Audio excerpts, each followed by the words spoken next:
Les gars, le thème de cette année pour le Met Gala 2025, c'était le dandisme noir. Et la question que j'ai envie de vous poser, c'est est-ce que le thème a été respecté? Parce que même si on a commencé sur les chapeaux de roue comme ici avec Teyana Taylor, qui était une des premières invitées à être arrivée, et qui a envoyé un outfit de zinzin en fait. Et encore, je vous montre pas l'arrière tellement c'est incroyable. Ben, on a eu quelques déceptions comme ici avec Pharrell Williams qui était co-chair de cette année pour ce Met Gala 2025.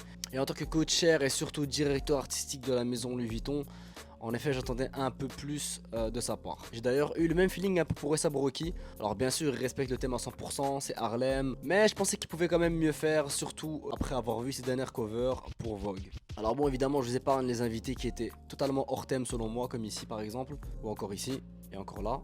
Mais au final les gars, on a eu quand même du beau dandisme noir.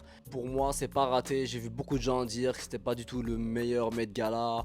C'était un peu raté, floppé. Moi je trouve quand même que dans l'ensemble on a quand même su mettre la barre assez haute. Du coup voilà les gars, dites-moi un peu ce que vous en pensez de ce Met Gala 2025. Dites-moi un peu si pour vous c'est un flop ou une réussite. Likez, sauvegardez, partagez et on se dit à la prochaine.